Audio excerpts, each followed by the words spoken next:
nizeni. Ngati nkhani imeneyo kuno kulibe, dziwani kuti nkhani imeneyo ndi yabodza. Takulandirani ku AMTV Malawi kuchimake kwa nkhani zenizeni. Ngati nkhani imeneyo kuno kulibe, dziwani kuti nkhani imeneyo ndi yabodza. Takulandirani ku AMTV Malawi kuchimake kwa nkhani zenizeni. Ngati nkhani imeneyo kuno kulibe, dziwani kuti nkhani imeneyo ndi yabodza. Managing the passenger manifest ku AMTV Malawi boarding kuchimake kwa nkhani and ensuring that departure formalities are properly observed. Your position places you in direct and immediate proximity to the final pre-departure sequence at Kamuzu International Airport. You are expected to have first-hand knowledge of the events at the airport in the period between the Vice President's arrival and the moment the aircraft departed, and the actual time it departed, the boarding sequence, any communications between the Air Force crew and the Vice President's party, and any last-minute changes to the travel arrangements or the passenger manifest. You've been served with summons to come and explain what you know and the role that you played at this particular time. So before you respond, we would like you to take oath so that you can respond to us fully and truthfully. May I request the Secretary to administer the oath?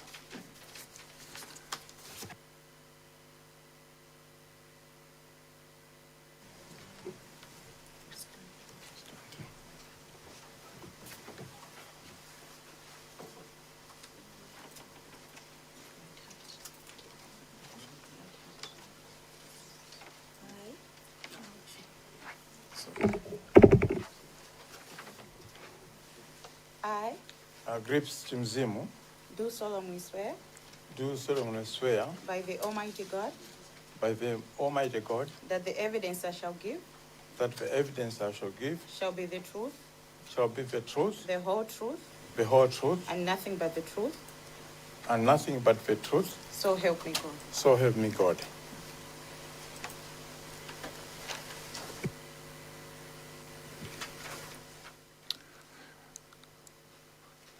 Mr. Chinzimu, settle down and feel free to respond and present your case, whether you want to read your presentation or talk through it. Feel free to proceed in the manner that is convenient for you. Thank you. Thank you, Mr. Chair, and the entire House and the media. It was on 9th June, that was evening, when I got a call from Mr.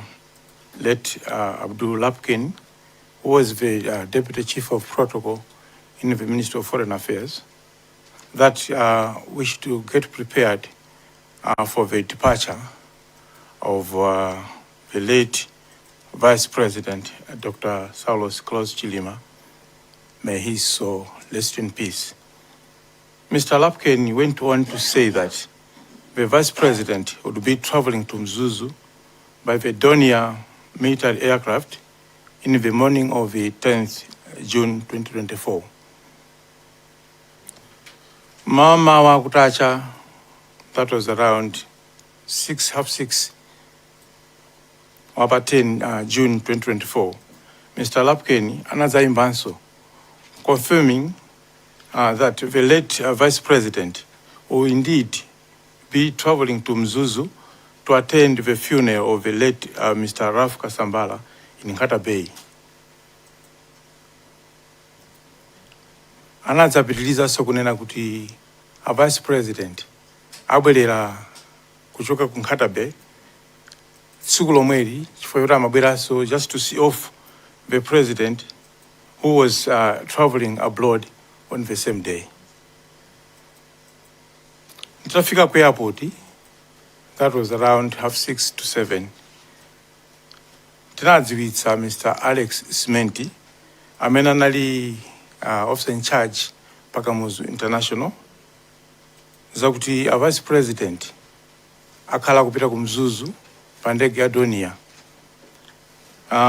Tinapanga ichi chifukwa chakuti iwowa ndamene amasunga makii and kutsekula zipata zolowera m'bwalo la ndege la Kamuzu International mpaka nokafika ku airport, I mean ku Upload kumene kumakhala ndege.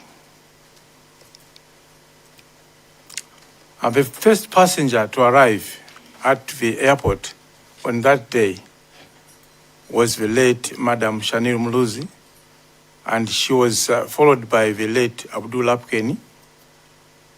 Pambuyo pake panazafika Dr. Lake Sikwese, who was then Principal Secretary in the Office of the Vice President.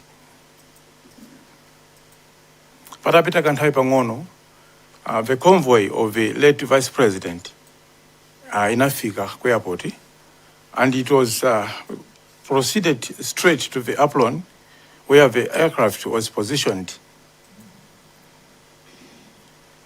Dr. Sikwese and amene anabwera kuzachingamira kufika kwa Vice President pa ndege komanso kusazikana nawo anthu amene amakwera ndege kupita ku Mzuzu.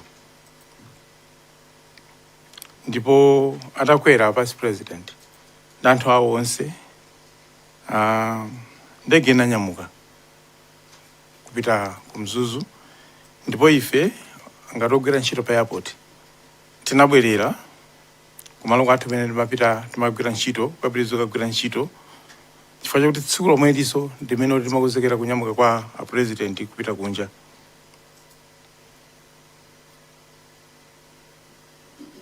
However, just around 11 hours, tinadabwitsidwa kuona convoy ya Vice President ikubwerera, ndipo amene amatsogolera convoy amene anali Miss Gloria Ntukule anazatipeza mu office ndikutidziwitsa kuti tabwerera kuzatenga a Vice President and his entourage amene ndege yawo yalephera kupanga land ku Mzuzu Airport.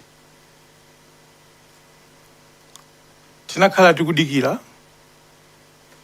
kubwerera kwa ndege imeneyi mpaka nakufika na masana, and tinayiona convoy ya Vice President chakumasanako ikubwerera without even informing us, koma tinangoyiona ikubwerera ikupita.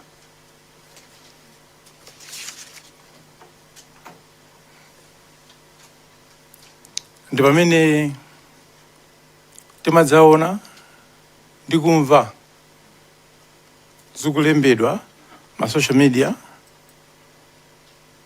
zokusowa kwa ndege imeneyi, ndipo panazafika nthawi imene the announcement were being made by the relevant authorities like the Commander of the Defense Force, the Minister of Information, and the pambuyo pake the President of the Republic of Malawi. The institutions that I interacted with, apart from the superiors from the Ministry of Foreign Affairs, anali aku polisi ndi mwa security amene anabwera tamene convoy inabwera ku airport. Mr. Chair, mwachidule, that's my small report that I prepared. Thank you. Thokoza kwambiri chifukwa chakufotokoza kwanu mwachimvekere ntchito imene munagwira tsiku limene ndi zimene munaona. Panopo ndipempha ma members committee yathu kuti mwina akufunseni mafunso ena ndi ena kuti ngati pena pake sanamvetse kapena simunafotokoze bwinobwino. Tiyamba ndi Dedza Mayani.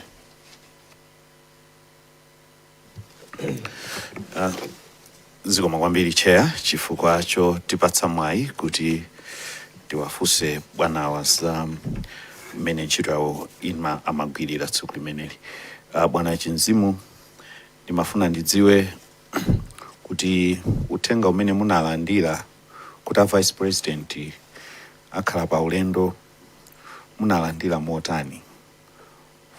Kuyimbiridwa foni, email, kapena kalata, kapena unali motani? Ndimafuna ndidziwe choyamba chimenecho. Zikatero Chair, ndifunsanso mafunso ena. Uthenga umene ndinalandira Mr. Chair unali uthenga wa pa phone umene Mr. Lapkin, late Lapkin, anatidziwitsa kuti tikhala okonzekera kuti a Vice President akhala kupita ku Mzuzu wakhala nawo pa imfa ya late Ralph Kasambala. Zikomo kwambiri.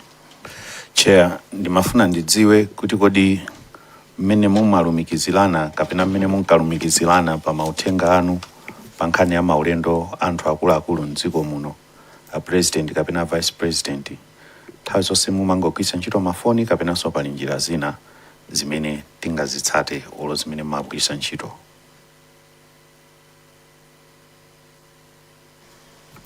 Mr. Chair, as the protocol department in the Ministry of Foreign Affairs, we normally receive a communication from the Ministry of Foreign Affairs, a protocol section.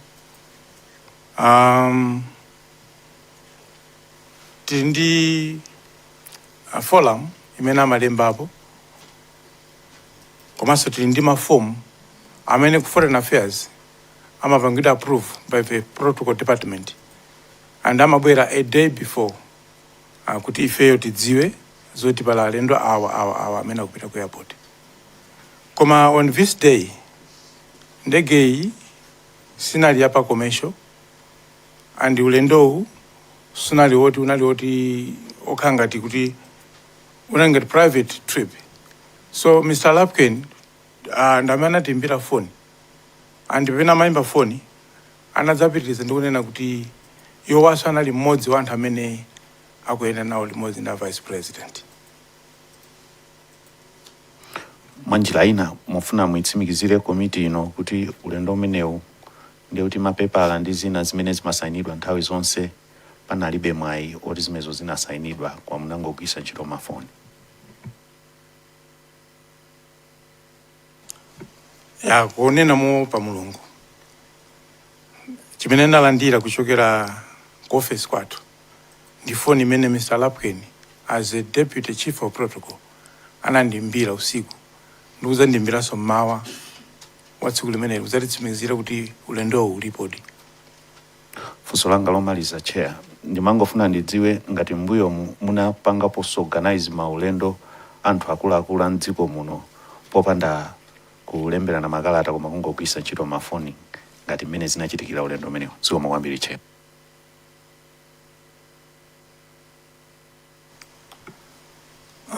Kawiri ifeyo as airport sitimagwira ntchito osauzidwa ndi aku ministry kwathu. Pa nthawi ife tinachitenga choyenerera kuti tichigwiritse ntchito because Mr. Lapkin anali akuchokera ku South Korea limodzi ndi a vice president and it was same day imene anafika imene amandimbira usiku kuti akhala kunyamuka ulendo pitanso ku Mzuzu wakhala nawo kumaliro a Ralph Kasambala ku Nkhata Bay. Kumbali ya kukonza ulendo amtundu umenewo kuti kungoyimbiridwa mafoni sikawiri koma izizi zinachitika on this day koma nthawi zambiri pamakhala form communication imene mabwera from Foreign Affairs. Even patati pali mulendo amene akubwera wankulu amakhala kuti amatilembera and pamakhala kuti pali form imene makhala approved by the Ministry of Foreign Affairs Protocol Department. So kwambiri. No, let me recognize Cheu Tsonzimvai first, and then there's a Kasina, and then Mwanza Central, and then we'll wind up there with Lilongi Mudi. Zikomo kwambiri, Chair, pondipatsa mwayi kuti tiyafunse funso Bambo Gillespie Chinzimu. Bambo Gillespie Chinzimu takulandirani. Funso langa loyamba mukufotokoza kwanu munanena kuti Mai Gloria amene ankatsogolera convoy imene imayenera kukatenga vice president adabwera mu office mwanu kukuwuzani kuti ndege imene anakwera mtsogoleri wachiwiri kwa mtsogoleri wa dziko lino sidatere. Choncho iwowa patadutsa kanthawi pang'ono mudawaona akutembenuka ndipo sanakuwuzeninso kuti akutembenuka chifukwa chiyani. Mudaliko ndi mwayi mwina owafunsa kunena kuti uthenga umenewo amene wayimbira foni imeneyo kuti ndege sidatere ndi ndani. Funso lachiwiri idali nthawi yanji imene adabwera mu ofisi mwanu kukuwuzani kuti ndege imene anakwera mtsogoleri wakale wa dziko lino sidatere. Zikomo kwambiri.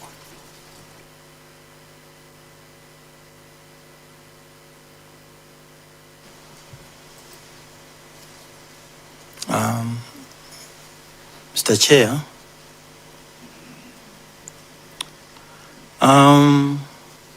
kumbali imene Gloria Kantugule atafika mu office, kumbali ya nthawi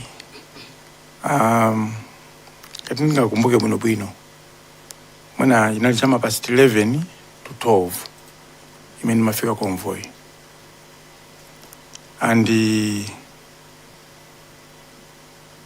chifukwa chimene anabwererera tinganena kuti kutenga mwayi wafunsa anadzanena kuti ndege yalephera kutera kumzuzu chifukwa cha bad weather, ndipo sinapitirize kulankhulana chifukwa chakuti kunalinso busy amene timakhala naye nthawi imeneyo, komabe tinayesetsa kudikilira pamodzi ndi convoy yawo kumene timadikilira ku airside. Mwina mwachidule titero. Chair, funso lomaliza. Munadikilira nawo limodzi mwafotokoza choncho. Nthawi imene amanyamuka, mutadikilira nthawi imene amanyamuka, adakwanitsa kubweranso kukuwuzani kuti basi pano pati kunyamuka tikubwerera? Mr. Chair, convoy ya president wa vice president yafika pa airport, pamakhala staff ya household imene madikira mulonji mwa vice president, imene madikira mulonji mwa president. Koma nthawi iyi amene anabwera kuzadikilira vice president onse anali ali mu magalimoto awo convoy yawo icha kudikilira, and atati sutu zotani napanga communication yotani titangowaona galimoto zikuchoka pa airport pacha, ndipo apolisi amene anali pa gate anatsekulira kutuluka. Ifeyo sinazindikire kuti chachitika ndi chani, komabe patapita kanthawi zinthu zinamba kukambidwa mpaka na pamene pamazafika za information imene army commander anazalankhula pa social page pa formal communication was made by the commander-in-chief, the commander of Malawi Defense Force and the Minister of Information, and later on that was around 2-1 of the president of the nation speak to the Malawi nation. Besa Kasena. Zikomo kwambiri chair, bambo Chizimu ndi joini azanga onse pokulandirani. Kano masuka nyumba ino ndi yanu. Timatero kuti ndimaona bullet number 6 imene mwatilembera kuti atanyamuka ndege ya vice president kuti yanyamuka pita ku Zuzu, mudabwerera kumaka kozekera kugwira ntchito chifukwa chakuti masanaje tsiku lomwelo mangotero kuti a president a dziko lino samanyamukaso kudzera pa bwalo lomwere. Daveka kuti nthawi imene mudamva kuti ndege ya president yasintha nthawi chifukwa ena inu musadabwere pamene pena amatero kuti asinthidwa nthawi ya ndege ya president kuti anyamuka 1 koloko 2 koloko kudzasintha. Communication imene mwanena kuti muli ndi group yanu ya forum imene yakuntchito forum yanu imene mauzana foreign affairs of NAV VIP travel. Mukhoza kumbukira kuti munadziwa nthawi zanji kapena liti kuti ulendo wa president upita ku America ausintha nthawi yanji, change of time, change of right, titero kapena mchizungu chache. Pomaliza ku VIP kuja ndikudziwa matenga mukasi anthu ku ndege kuja pena madikirira pena simadikirira. On this day mwanena kuti pa April ndi panja panali Dr. Sikwese amene anaonerera vice president athu akukwera ndege kumapita. Crew imene imendetsa ndege iyi itafika pa Kia pa airport pano sinatsike kuti alandire na vice president. Ngati inatsika, did you had a chance to interact kucheza nawo kapena kwapatsa moni kapena kwaona akuyankhulana ndi vice president or Dr. Sikwese? Chair, ndimaliza pamene. Kuza kuyankha. Sibongambira Chair. Ntikuzeso Honorable Malango from Dedza Casino.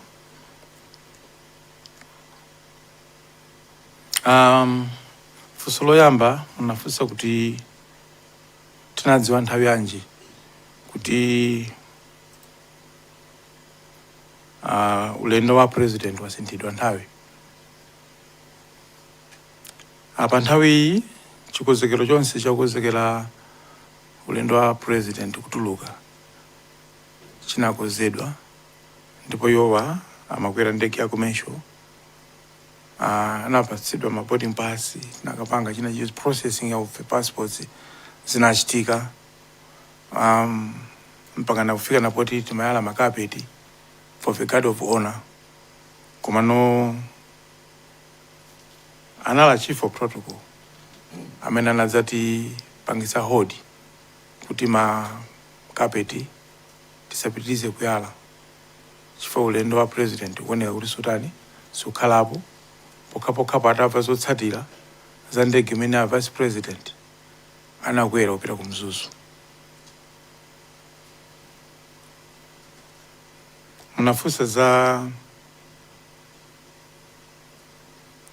kodi one of the crew members pamene Sikwese anali pa foot of aircraft kodi anatsika kuti apange interact or ifeyo tinapanga no interact.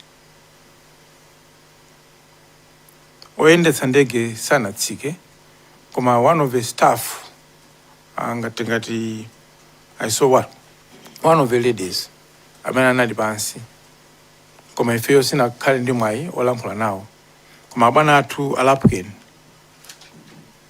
late Lapken analankhulitsana ndipo ilegeyi chifukwa kukwera iwo anatsika chitsikochi. So mkwambiri. Sakasena. Chair,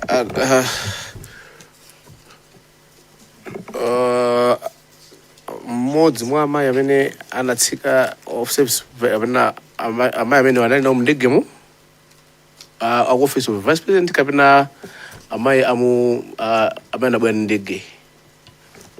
The identity of this woman anali odi wapa airport ipo anali mumu anatsika kuyenda zapena anatsika mndegemo ndi kulowa nawo limodzi pena amatsika chitseko ndi Lapken.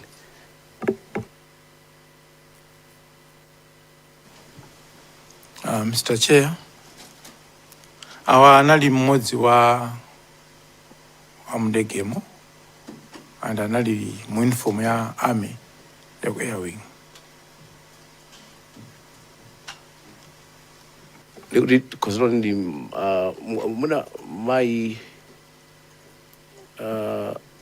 Flora Sirimani fandi munthu mayi amene anali mu ndege wa chisilikali kapena simungati wadziwa. Omwayo wadziwa dzina nthawi imeneyi panalibe until zitachitika zimene zinachitika zija kuti timamva kuti ndi Selemani, koma pa nthawi imeneyi omwayo tifikana nawo pafupi tidziwa kuti ndi ndani. Pamakhala ndege zambirimbiri anthu oyendetsa ndege ambirimbiri koma sikukhalapo mwayione kuti mpana tikachitufika ifeyo ni ntchito yathu chifukwa ntchito yathu kwaukulu kumangokhala kupanga facilitate mapassengers amene akwera ndege pa nthawi imeneyo komanso khala kuti mpano kafika poti kafike pokalankhula ni munthu oyendetsa ndege ayi. Chairman, just a point of clarification, maybe if you can allow me.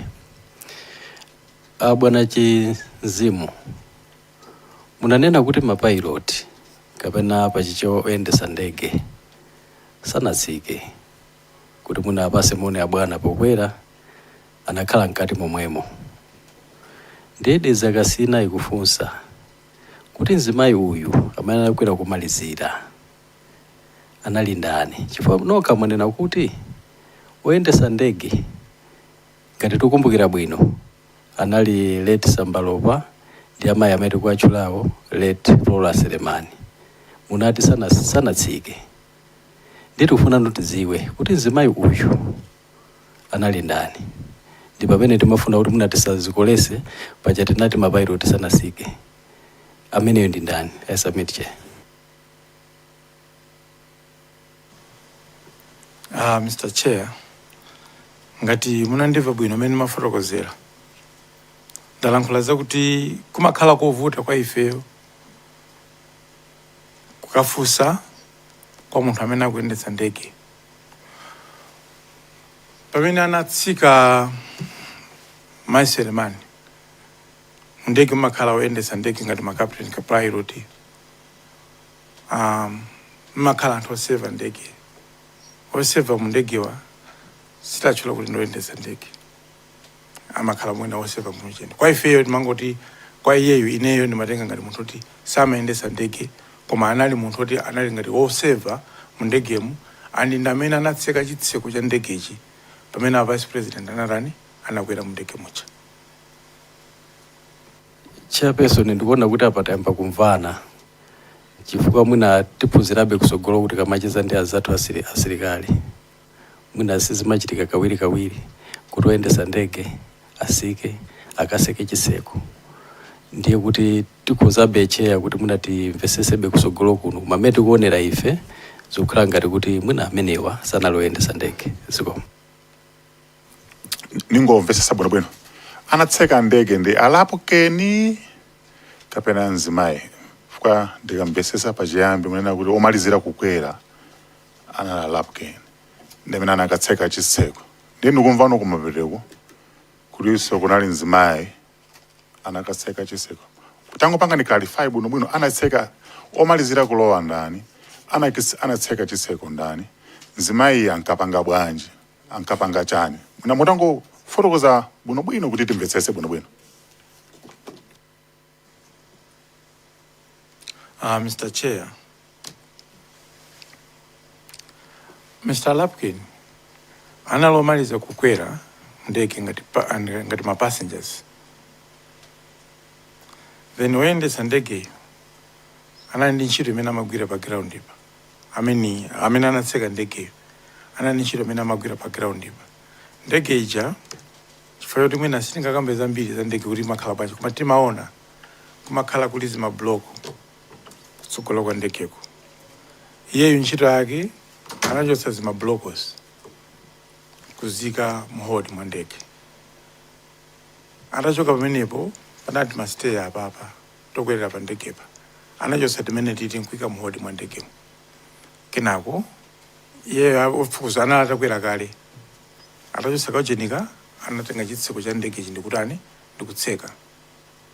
So amene anatseka chitseko ndoyendetsa ndege wa amene wa ogwira ntchito ife timati ogwira ntchito mu ndege wa ku Malawi Defence Force. Mr. Lapkin anamaliza kukwera ngati mapassengers amene amakwera a VP pena amakwera mu ndege owatsatira anali guard commander. And then Mr. Lapkin anabwera pambuyo pawo. The rest of the passengers anali kale already on board pamene a VP amakwera. Ndakumvesa sana fika malipoti ena amakamba boza unidentified so sindikudziwa kuti unidentified so nzimayi anali pa passenger manifest anali pa list ya makru fika pa list ya makru sipamachulidwa bwino kuti then makuti mangofuna timvetsese za passenger winawo amene anagwira ntchito mukuti ndikukwera mu ndege mutipase chithunzi cha bwino kuti anali pa passenger list kapena zinayenda bwanji. No, ndafusafuso ndayandiyankha kaya. Amene wawa sanali pa passengers list koma inali ngati mutapita ku ndege kweneko ndege ya private ngati itati apanga pamakhala chifomu chimene amafira amachilemba chimakhala general deck, so iwo amalemba list of the crew members then list of the passengers, so our anali pa list of the crew members of which ifeyo ngati ogwira ntchito ku foreign affairs VIP tinalibeko ufulu wowadziwa kuti lizokuti amene akuyendesa ndege ndi ndani. Izizi amagwirizana ndeni ake akundege ku amene ku salvation kwamene akupanga za ndege koma amachipereka ichichi atakhala kuti wajawo when we are departing. So kwa ifeyo tikutenga awa sanali pa list ama passengers amene anakwera na vice president koma anali list ya cabinet crew members. Matathokoza tifufuza bwino list yonse ya crew kuti nali bwanji koma tathokoza poyankha funso limene mafuna kupanga follow up funso lina. For the funso na funsa ndineyo ndinakufuna mululu manena kuti amayi anachoka mndege if you confirm kuti zimayi anachoka mndege and munakamba kuti anava inform ya ku airwing inali inform yoni antundu wanji inform ya airwing because asilikali timadzava inform osiyana. Can you describe ngati mungu akumbukire inform ya navala ya muti ya airwing?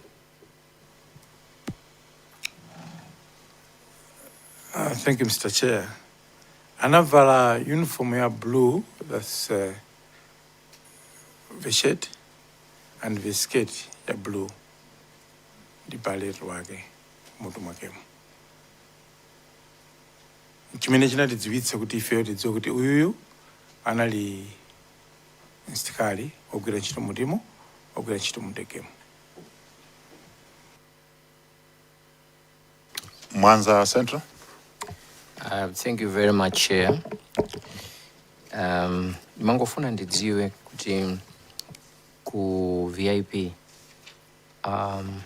malandira alendo komanso maperekeza alendo mumatsunga ma records anthu amene adutsa mwachitsanzo ngati ine ndadutsa lero mmakhala ndi ma documents amene mmatsunga kuti padutsa wakuti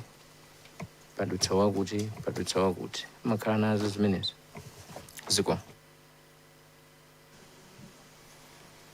Mr. Chair, ndithokoze kwambiri chifukwa cha funso lanu bwana Njawala. List ya passengers imakhalapo and mmene nanenera muja tinanena kuti pamakhala form imene mumafira mutamati mukudzera ku VIP lounge.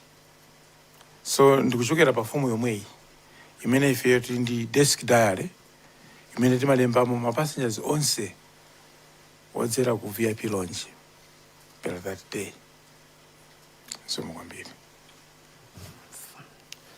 Mokuti mumatha kusunga information imeneyi kwa nthawi yaitali bwanji kuti mwina titakhala kuti taifuna kuti tikufuna information ya pa 10 June kapena pa 11 June kaya pa 12 June 2024 makhala kuti munaisunga pena itaupezeka.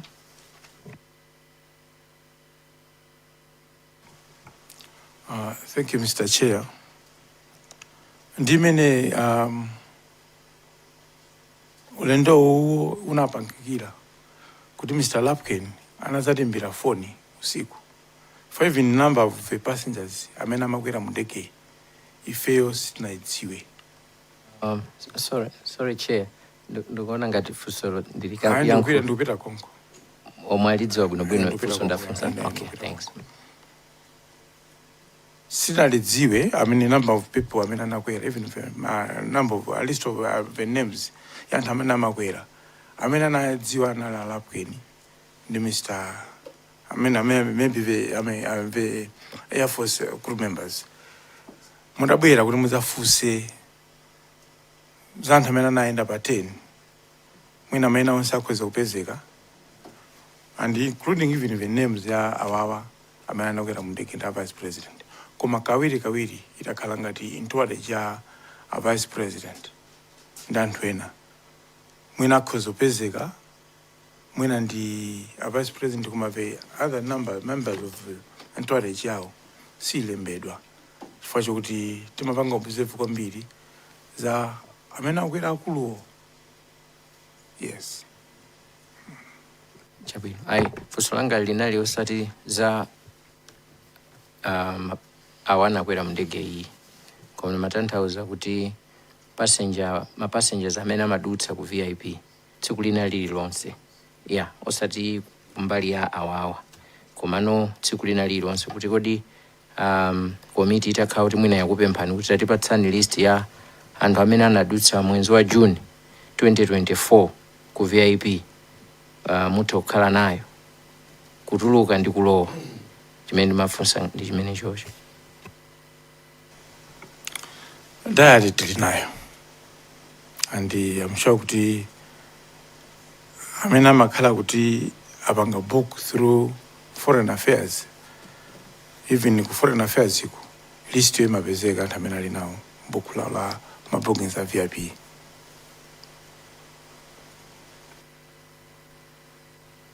Lilonge Mude.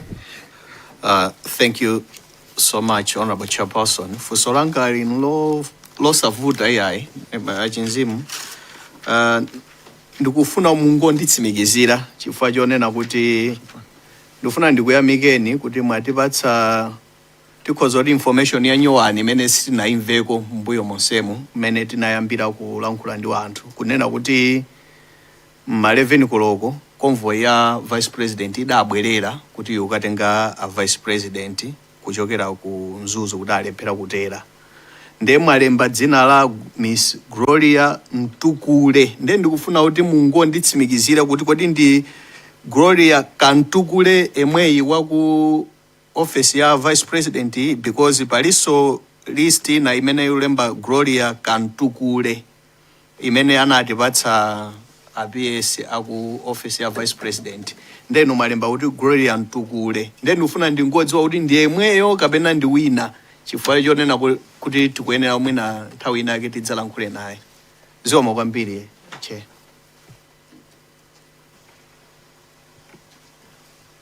Mr. Chair, thank you, honorable member. Gloria ndiye mweyu Gloria Kantukule. Mwina kunali chabe kungokhala kuti pamene timalemba apa ifeyo pokhala kuti timalemba zoti tisapereke, komabe we can make a collection ndiye mweyu Gloria Kantukule. Tathokoza kwambiri chifukwa cha kufotokoza kwanu ndondomeko ine iliyonse zimene munaona ndi china chilichonse. Sindikudziwa kuti pa tsiku limene lili kudali katundu amene adakayikidwa mu ndege, dongosolo lake limakhala bwanji kuti katundu akakhalapo khala ndi zikwama amayika ndani mu ndege? Zikomo kwambiri Chair. Pa tsiku limeneli panalibe katundu amene anabwera in advance. Ngati panali katundu amene tinamuona kuti anakwera mu ndege ndi amene anabwera ndi amene amayenda nawo limodzi pa convoy a vice president, and katunduyo anakwezedwa ndi eni yake akwa vice president mothandizana ndi amene amagwira ntchito mu ndegeyi akumala defense force. Kumalizira, pali chilichonse cha chilendo chimene mudachiona tsiku limeneli kapena chochititsa kaso kapena chodabwitsa?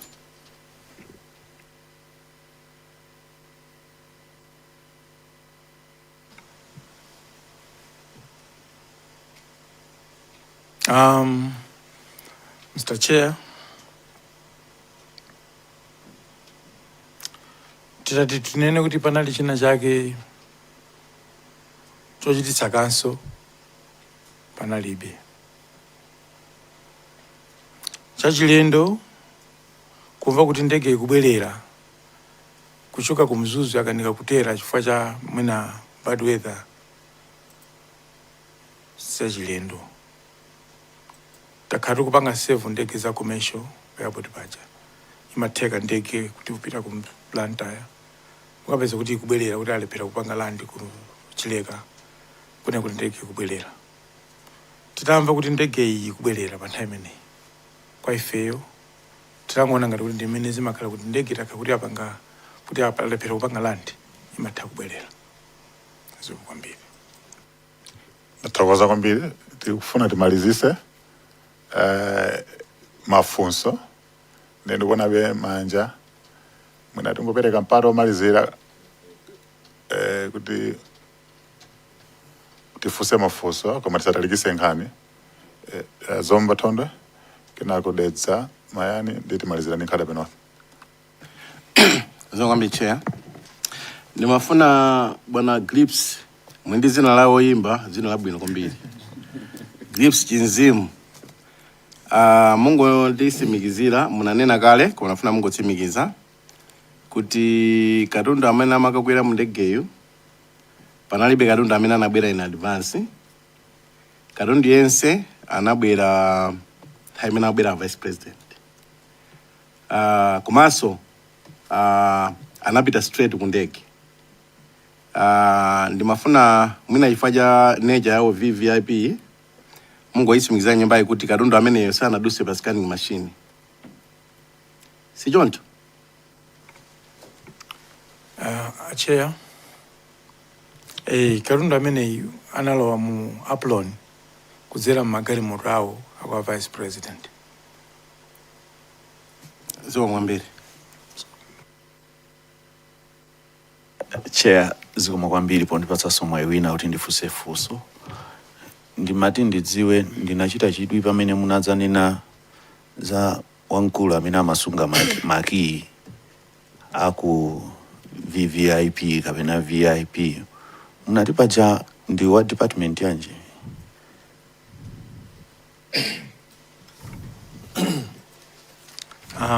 Mr. Chair,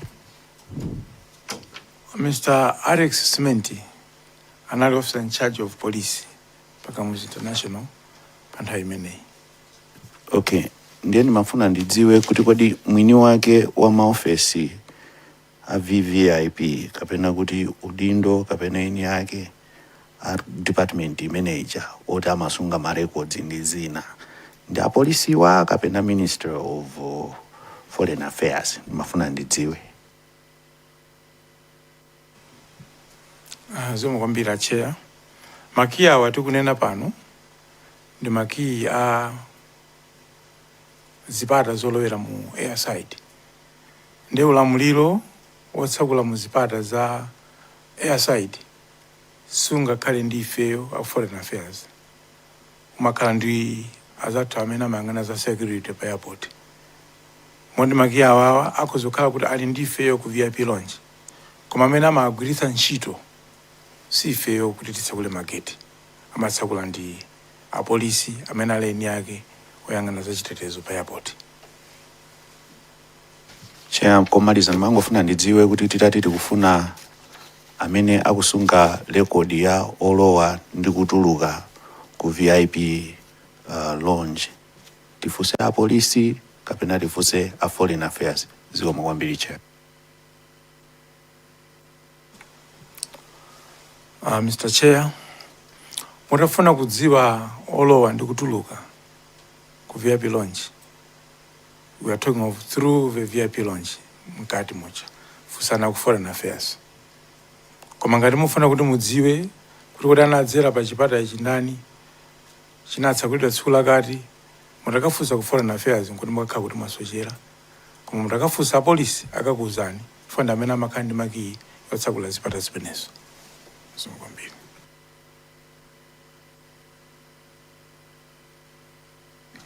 Tukozamaliza? Alipo sawina ngada? Oh, okay. Lomba kutimalizisa. Zikomo kwambiri chair pondipasaso mpata wina. Bwana Chinzimu. Ngati a protocol. Ndimafuna ndingoziwa pamene ntchito yanu imathera. Kuti mwina mwalandira alendo mmakathera pati. Kuti mmakafika pa ndege kapena mmalowaso mpaka nankati. Ngati mmalowa mpaka nankati mwina ndikukhulupirira kuti ndi abwana anu malemu Lapukeni. Ndimafuna ndingoziwa kuti makhalidwe ankati muja poti isiya domestic kapena siya commercial inali ndithu yathu ya boma. Makhalidwe ankati muja inu a protocol zimakukhuza ni bwanji kuti abwana wati akhazika apa ampunga wati kasiye kumbuyo zimakhala motani?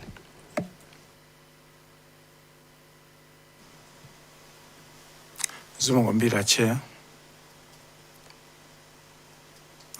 Ngati protocol amene angadziwe za sitting arrangement ya mndege ndi eni yake andege operators.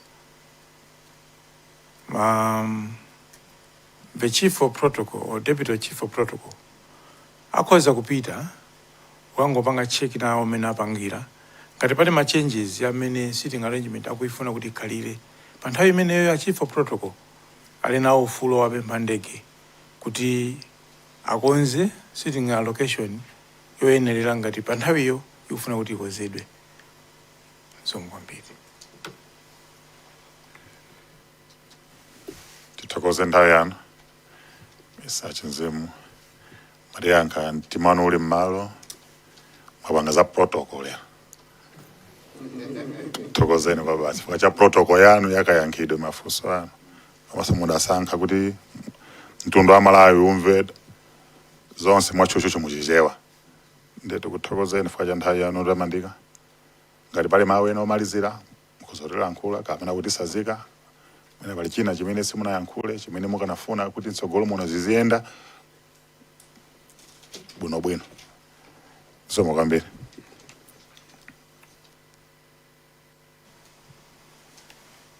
Mr. Chair. Mana kuthokoza nkungothokoza the committee mene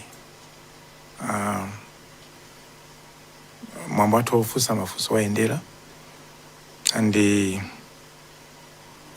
ngati pali china choti tifuna kuti tilankhule kuti mwina mtsogolo muno ziziyenda pa nthawi inoyi mwina ndikhoza kuti mwina palibe choti ndingalankhule. Zikomo kwambiri.